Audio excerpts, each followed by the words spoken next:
ఒక హత్య 100 ప్రశ్నలు కాదు కాదు ఒక హత్య 1,00,000 ప్రశ్నలు. వివేక హత్య కేసు కేవలం ఓ మర్డర్ మిస్టరీనే కాదు, దీన్నొక పొలిటికల్ ప్రచారాస్త్రంగా మార్చుకుంది తెలుగుదేశం పార్టీ. గత ఎన్నికల్లో ప్రతి సందర్భంలో వివేక హత్యను తనకు అనుకూలంగా మార్చుకునేందుకు చంద్రబాబు విశ్వ ప్రయత్నం చేశారు. ఈ క్రమంలో ఆయన ఈ ఘటనను అత్యంత వివాదాస్పదం చేయడమే కాదు, మరింత సంక్లిష్టంగా మార్చేశారు. అసలు వైఎస్ వివేక హత్య ఎందుకు జరిగింది? ఈ అసలు ప్రశ్నకు సమాధానమే ఇప్పటి వరకు తెలియలేదు. హత్య జరిగిన వెంటనే సాక్ష్యాల్ని తుడిచివేసే ప్రయత్నం జరిగిందా? దీనికి కూడా క్రిస్టల్ క్లియర్ సమాధానం కావాలి. ఈ ప్రశ్నలకు సమాధానాలు తెలియకముందే దీనికి రాజకీయ రంగు పులిమారు. ఎల్లో మీడియాతో ఇష్టం వచ్చినట్లు కథనాలు ప్రసారం చేశారు, పత్రికల్లో అచ్చేయించారు. అసలు వివేక హత్య కేసులో విచారణ ఎక్కడ దారి తప్పింది? సిబిఐ లాంటి అత్యున్నత సంస్థే ఈ కేసు విచారణలో తేల్చిందేంటి? ఈ అంశాలపై మాట్లాడడానికి మనతో పాటు ఉన్నారు మాజీ పోలీస్ అధికారి, అలాగే రిటైర్డ్ ఏఎస్పీ రాజేశ్వర్ రెడ్డి గారు. నమస్కారం సార్. నమస్తే అండి. ఈ హత్య కేసును వారు చాలా దగ్గర నుంచి పరిశీలించినటువంటి అతి కొద్ది మంది వ్యక్తుల్లో ఒకరు. పులివెందుల రాజకీయాలు, అక్కడి పరిస్థితులు తెలిసినటువంటి వ్యక్తిగా ఈ కేసులో కనిపించని కోణాలు, మనం మిస్ అయినటువంటి కీలక అంశాలు, రాజకీయ ఆరోపణలపై రాజేశ్వర్ రెడ్డితో మాట్లాడి తెలుసుకుంటాం. నమస్కారం సార్. సార్, మొదటి క్వశ్చన్, వివేక మరణ వార్త మీకు ఎప్పుడు తెలిసింది? తెలిసిన వెంటనే మీ మదిలో ఎలాంటి అంశాలు మెదిలాయి? ఇది హత్య అని మీరు అప్పుడే అనుకున్నారా? నమస్తే అండి. నేను ఈ హత్య జరిగిన రోజు అంటే 2019 మార్చి 15వ తేదీ నేను ఏలూరులో ఉన్నానండి. నన్ను 2014 నుంచి 19 వరకు అప్పటి ప్రభుత్వము ఏలూరు అంటే west Godavari police training centre vice ప్రిన్సిపాల్గా ఉండింది.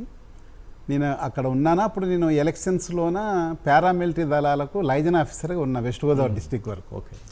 నేను అప్పుడే లేటుగా వచ్చాను. వేరే ట్రూప్స్ అంటే ఆర్మ్ ఫోర్సెస్ను ముందు రోజు రాత్రి లేటుగా రిసీవ్ చేసుకున్నా రైల్వే స్టేషన్లో.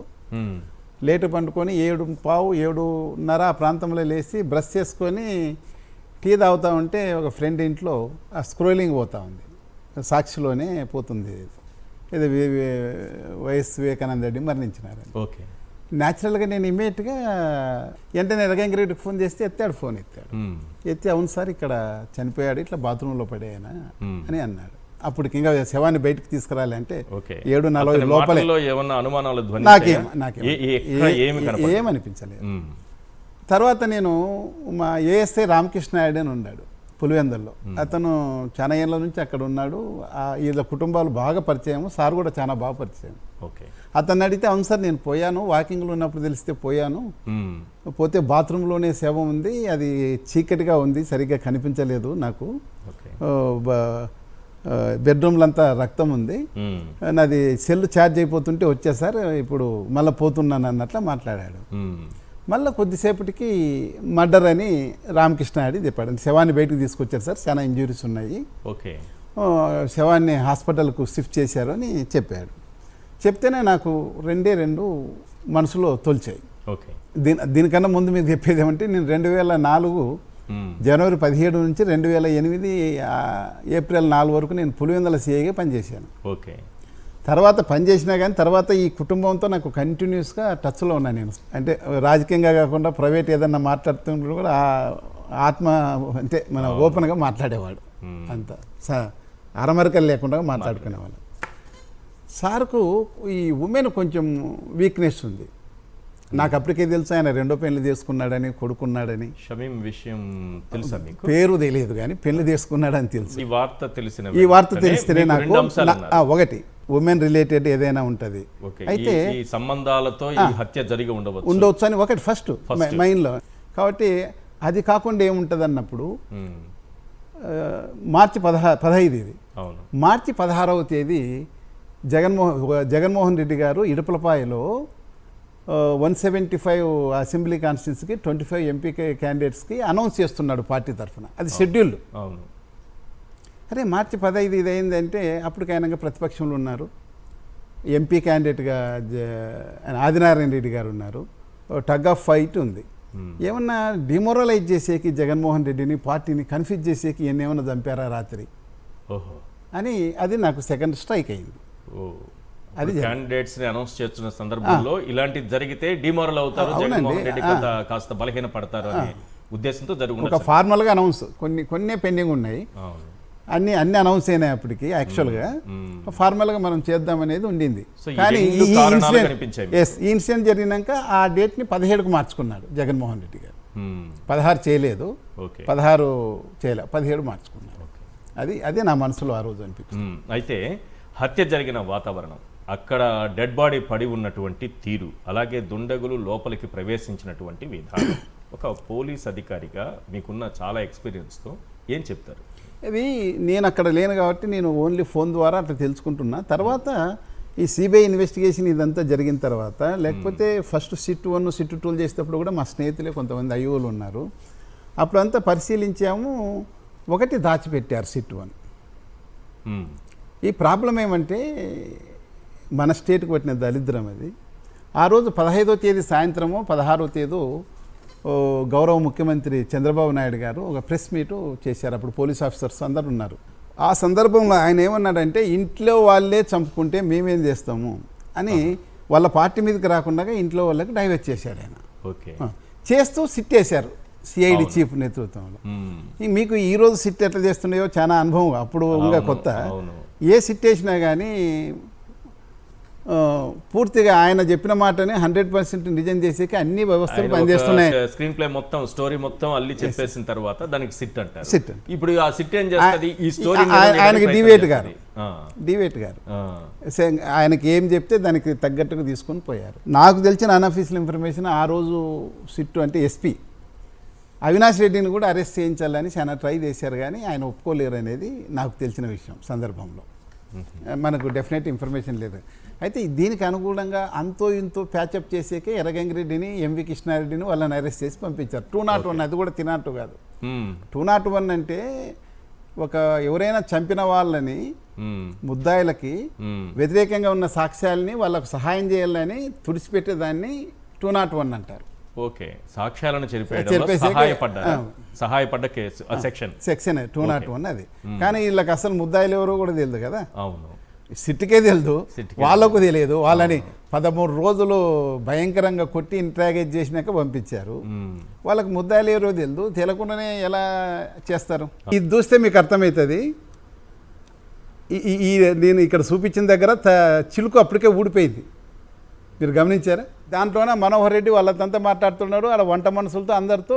డిఎస్పీ గారు ఇన్వెస్టిగేట్ చేస్తున్నాడు వాళ్ళని ఎగ్జామ్ చేసుకుంటే. అప్పుడు శవం వచ్చేసి పిఎం రూమ్లో ఉంది. ఇది వాళ్ళ బెడ్రూమ్లో వ్యవహారం. నీకు తూడిసిన ప్లేస్ వచ్చి ఇదండి. ఇదింతనే అక్కడ బ్లడ్ ఉంటే క్లీన్ చేశాడు ఆయన. ఇక్కడ వచ్చేసి బ్యూరో ఉంది కదా, ఇది బ్యూరో పక్కన వెనక సైడు ఇది ఉంది. ఇది చీకట్లోనే ఉంటుంది. ఇది బాత్రూమ్. ఇది ఎక్కడైతే తూడ్చినారని చెప్పారో, తూడ్చిన తర్వాత అక్కడ డెడ్ బాడీని పెట్టారు బాత్రూమ్ నుంచి తీసుకొచ్చి. తర్వాత డెడ్ బాడీని తీసుకొని హాస్పిటల్ పోయినాక కూడా అక్కడ ఆ డెడ్ బాడీ నుండి వచ్చిన రక్తం అలాగనే ఉంది. ఇంకా మీరు క్లీన్ చేసినారంటే వాళ్ళకి ఏం ఉద్దేశం ఉంటుంది? అసలు ఆ రక్తాన్ని కూడా క్లీన్ చేయాలి కదా. క్లీన్ చేసిన వారు సీన్ ఆఫ్ అఫెన్స్ తుడిచారని భాస్కర్ రెడ్డిని అందరినీ దాంట్లో ముద్దాయిలు చేశారు. మరి ఆ రక్తాన్ని కూడా తుడిచిండాలి కదా.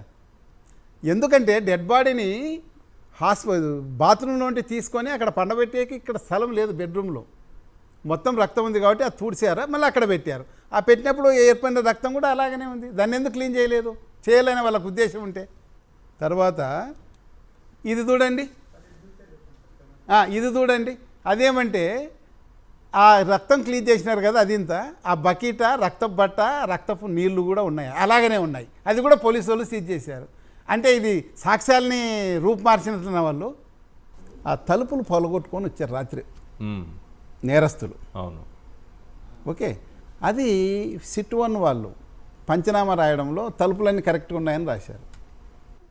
ఇదేం చూడండి, ఇది నార్త్ వైపు తలుపుకి బయట నుండి తోస్తే చిలుకులతో సహా ఊడిపోయినాయి. అది క్లోజప్ చూస్తే పైన హెడ్ కూడా పోయింది. ఓకే. నెక్స్ట్ పైన బోల్ట్ కూడా ఊడిపోయింది. నీకు ఆ రోజు ఉన్న ఏఎస్ఐ అక్కడ ఉన్న పోలీస్ ఆఫీసర్స్ కూడా చెప్పారు, సార్ బలవంతంగా వచ్చారు సార్ కల్ప్రిట్స్ ఇంట్లోకని. దీన్ని మొత్తం దాచిపెట్టేశారు సిట్ 1 వాళ్ళు. ఇది పంచనామా రాసుకునేటప్పుడు కూడా అన్ని చిలుకలు ఇంటాక్ట్ ఉన్నాయి, ఏం బాగున్నాయని రాశారు సిట్ 1. తర్వాత సిబిఐలు తీసుకోలేదు దీన్ని, సిట్ 1 తీసుకోలేదు, ఈ ఫోటోలను ఎక్కడ కూడా ఎగ్జిబిట్ చేయలే. ఎంవి కృష్ణారెడ్డి ఆయన కేసులో కంప్లైంట్ చేసేంత వరకు దీని గురించి ఎవరు చూసిన వాళ్ళు లేరు. అయితే ఆ కేసులు అన్నీ సీజ్ చేశారు. ఇవన్నీ ఉన్నాయనే వాళ్ళు సర్వశక్తులు కొట్టి దాన్ని క్వాష్ చేయించారు. తలుపులు పగలగట్టు లోపలికి వచ్చారు. పంచనామాలో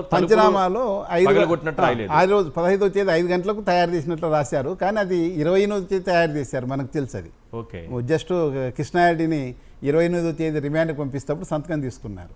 ఆ రోజు చేయలే, ఎందుకంటే జస్ట్ ఇంపాసిబుల్ 5 గంటలప్పుడు వాళ్ళు చేయడం. 5 గంటల సమయంలో వైఎస్ జగన్మోహన్ రెడ్డి కుటుంబ సభ్యులు రాత్రి 8 గంటల వరకు ఆ ఇంట్లోనే ఉన్నారు. కిక్కిరిసి ఉంది ఇండ్లు, కొన్ని వందల మంది ఆ ఇంట్లో ఉన్నారు. ఈయన ఇన్స్పెక్టర్ అంతకు డిఎస్పీ గారు ఆ సీన్ ఆఫ్ అఫెన్స్ను పరిశీలించే అవకాశం లేదు. కానీ వీళ్ళు ఇంత దూరం వస్తుంది అనుకోలేదు అప్పుడు. ఐఓలు ఏదో రొటీన్గా అయిపోతుంది అన్నట్ల ఏదో టైమింగ్ సజెస్ట్ చేసి రాసుకున్నారు. డిస్ట్రిక్ట్ క్లూస్ టీం వాళ్ళు మొత్తం 97 ఫోటోలు తీశారు ఆ రోజు 15వ తేదీ. ఆ ఫోటోలో క్లియర్గా ఉంది, తలుపులు బద్దలు కొట్టుకొని వచ్చినారు, ఊడిపోయిన ల్యాచ్ చేస్తూ ఒక మేకు హెడ్ ఊడిపోయి ఇట్లా ఫ్రెష్గా యాలబడి ఉంది, అవన్నీ ఉన్నాయి ఫోటోలో ఉన్నాయి. ఎందుకు అట్లా రాశారు పంచనామాలు? రాశారు, సిట్ 1 అది చంద్రబాబు నాయుడు గారు. ఎందుకంటే ఇప్పుడు తలుపు పగిలి వచ్చిందంటే ఇప్పుడు బయట వచ్చినట్లే కదా. పైగా సార్ అప్పటికి ఏం చెప్పాడు, ఇంట్లో వాళ్ళే చేశారు, వాళ్ళు చేసుకున్నప్పుడు దాన్ని నిజం చేయాలంటే కొంత మసిబూసి మారేడుకాయ చేయాలి ఈ పంచనామాలు. అది జరిగింది. ఈ పైగా ఈ సిట్ మన క్లూస్ టీం వాళ్ళు తీశారు, 97 ఫోటోలు తీశారు, కొన్ని వీడియోలు ఉన్నాయి, ఫింగర్ ప్రింట్స్ 5 కలెక్ట్ చేశారు. అది ఫింగర్ ప్రింట్స్ సీన్లో దొరికినవి 4 ఫింగర్ ప్రింట్స్ దొరికినాయి. ఏ ఒక్కరితో కూడా టాలీ కాలేదు లోపల పోయిన ముద్దాయిలతో. ఇవన్నీ ఫింగర్ ప్రింట్స్ లోపల దొరికినవి. తర్వాత బీరో హ్యాండిల్ ఇరిపోయింది చూడి, మరి దొంగతనానికి చేశారా మరి డాక్యుమెంట్స్ వెతికినప్పుడు దొరకపోతే హ్యాండిల్ ఇరగొట్టినారు, బీరోలో ఏమైనా పెట్టినాడేమో.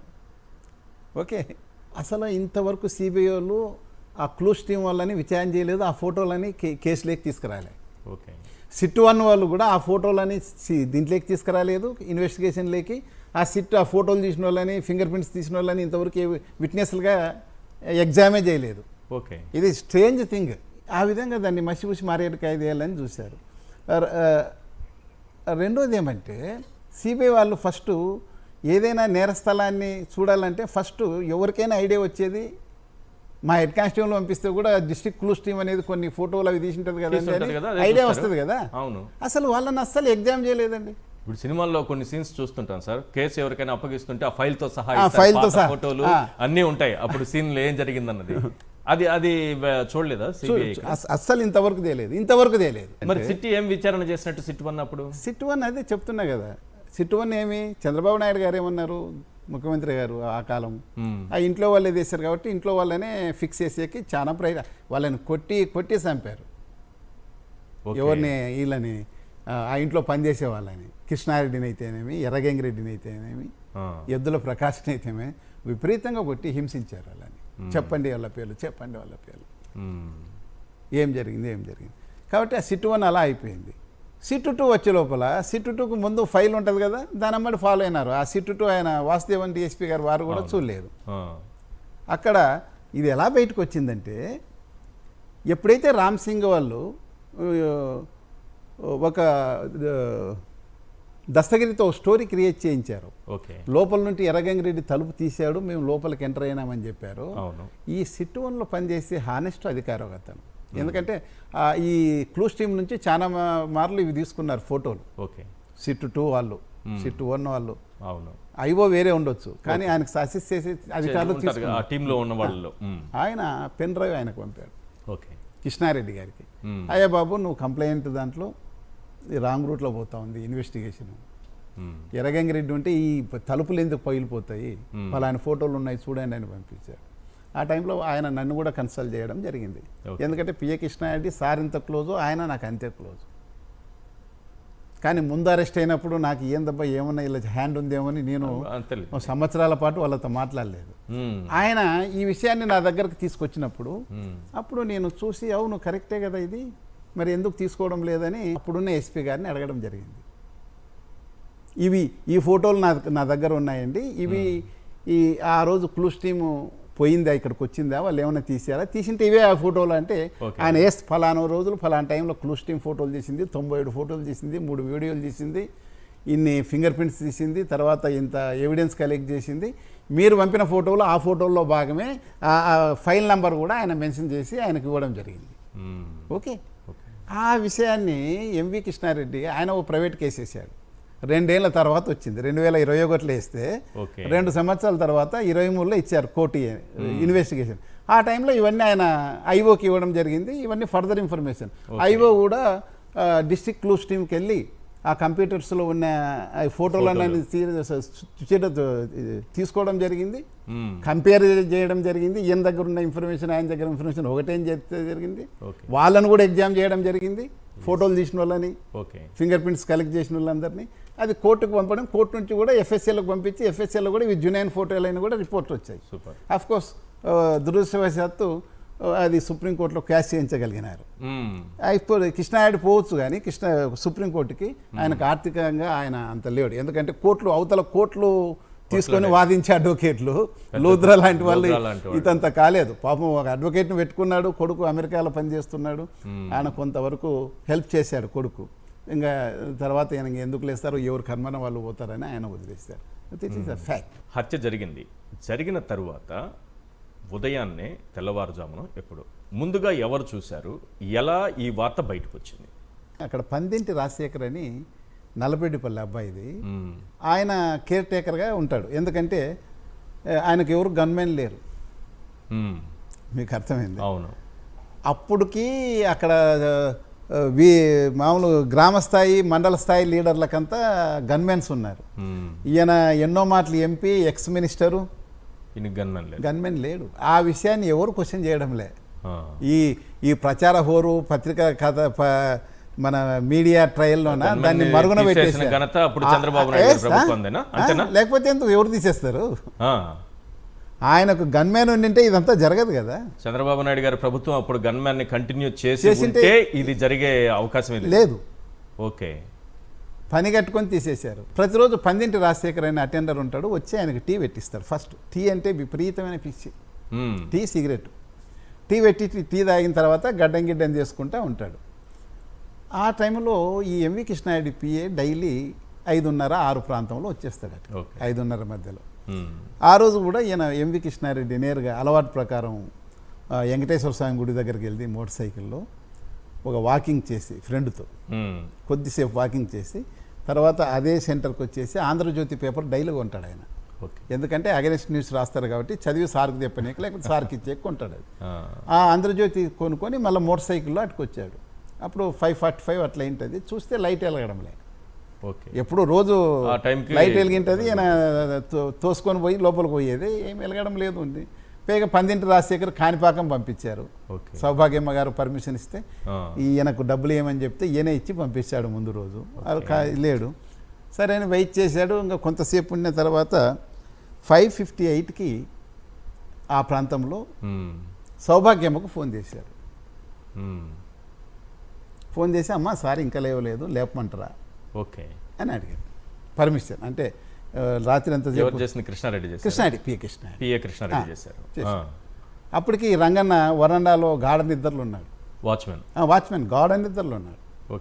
ఆయన ఎగ్జామ్ చేసినప్పుడు వచ్చిన చెప్తాను. ఫస్ట్ కాలు సౌభాగ్యమ్మకు వెళ్ళింది. వివేక భార్య ఎవరైతే ఉన్నారో ఆమెకి ఫస్ట్ కాల్. ఆమె ఏమనింది, కృష్ణారెడ్డి సార్ ఏమన్నా లేటుగా వచ్చాడు రాత్రి, ఇంకా కొంచెం పండుకోనిలే అని చెప్పి. జనరల్గా ఆమె కూడా తెలుసు 4-4:30కు లేస్తారు. మరి ఎందుకు ఆ మాట చెప్పిందో మనకు తెలియదు, కొంతసేపు పండుకోనిలే అని చెప్పింది. సరేనా, ఆయన లైట్ ఉంటుంది ఇంటి ఎదురుగా, స్ట్రీట్ లైట్, దాని కింద ఆంధ్రజ్యోతి పేపర్ చదువుకుంటున్నాడు. అప్పుడు ఎద్దుల లక్ష్మీదేవి అని వంట ఆమె భర్త 2-3 నెలల కిందటే పారాలసిస్ వచ్చింది. ఆమె ఇంకా కొంచెం అర్లీగానే వచ్చేది, ఆమె 6-5 ఆ ప్రాంతంలో వచ్చినట్లుంది, అర్లీగానే వచ్చేది.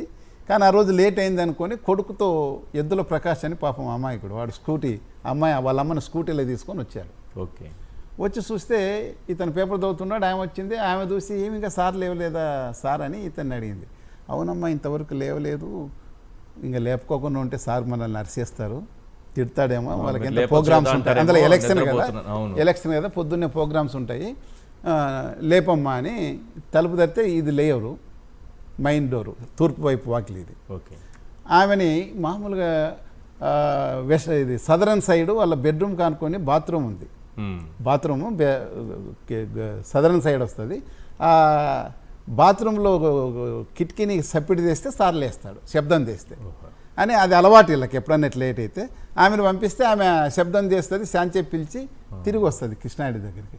సార్ లేవలేదండి శబ్దం చేస్తే అంటే, అలానా అయితే నేను ఒకసారి పోయి ట్రై చేస్తాను. కృష్ణారెడ్డి కూడా పోతాడు. కృష్ణారెడ్డి పోయి అక్కడికి వెళ్తున్నప్పుడు అప్పుడు లేస్తాడు ఈయన. వీళ్ళిద్దరు మాట్లాడుకుంటున్నారు కదా, అవును, ఎద్దుల లక్ష్మీదేవి ఎద్దుల ప్రకాశ్ కృష్ణారెడ్డి ఇలా మాటలు విన్న తర్వాత ఈయన రంగయ్య లేచి పరుపు చుట్టుకుంటాడు. పరుపు చుట్టుకొని కృష్ణారెడ్డితో పాటు పోయి ఆ వంట ఇంటి పక్కన వాళ్ళ పరుపులు పెట్టుకునే చిన్న స్థలం ఉంటుంది, అక్కడ పెట్టేసి ఇక్కడికి వచ్చేస్తాడు, పార్క్ వైపు వస్తాడు. జనరల్గా ఈ వైపు వస్తాడు తను. ఇది కృష్ణారెడ్డి కూడా పోయి చాలాసేపు కొట్టేసి వస్తాడు. వచ్చి వీళ్ళిద్దరు ఏమమ్మా లేలేదు సారు, మీరు కొట్టినా నేను కొట్టినా లేవలేదు, ఇంత నిద్రపోతున్నాడని మాట్లాడుతుంటేనే రంగన్న వచ్చి సార్ ఇక్కడ తలుపు తెరిచారు, సారు పడిపోయినాడని అరుచుకుంటూ వచ్చి కింద పడిపోతాడు. ఓకే. అప్పుడు ఎద్దుల ప్రకాశ్ కృష్ణారెడ్డి లోపలికి వెళ్తారు. వాళ్ళ వెనకనే కొంచెం లేటుగా ఈమె ఎద్దుల లక్ష్మీదేవి కూడా పోతుంది. ఏ వాకిలి గుండా పోతుంది? పార్క్ వైపు వాకిలి. ఆల్రెడీ కొద్దిగా తెరిచింటారు కాబట్టి దాన్ని ఓపెన్ చేసుకొని తూర్పు వైపు వాకిలి లాక్ చేసి ఉన్నారు లోపల నుంచి. పోయి వాళ్ళు చూస్తే హాల్లో చీకటి ఉంది, లైట్ లేదు. బెడ్రూమ్లోన ఏసీ రన్నింగ్లో ఉంది, ఓకే, లైట్ వెలుగుతుంది. ఈ తొంగి చూస్తే బ్లడ్ ఉంది మంచం కింది భాగంలో, కాళ్ళ వైపు బ్లడ్ ఉంది. ఈ మనిషి లేడు. నెక్స్ట్ బాత్రూంలోకి పోయి చూశారు. ఆ బాత్రూంలోకి ఇట్లే కాంటది, అది బీరు అడ్డం పెట్టింటారు, చీకటి ఉంటుంది. పోయి చూస్తే మనిషి అక్కడంతా రక్తం ఉంది.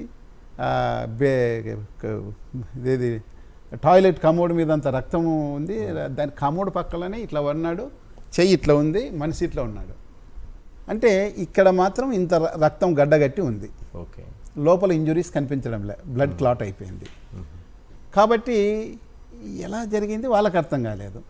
చేయి పట్టుకొని చూశాడు ఆయన, చనిపోయినాడని అర్థమైంది. వెంటనే లేస్తేనే అక్కడుంటే ఆ బాత్రూమ్ వాకిల్ దగ్గర నుంచే నరేడి రాజశేఖరెడ్డికి ఫస్ట్ కాల్ చేశాడు.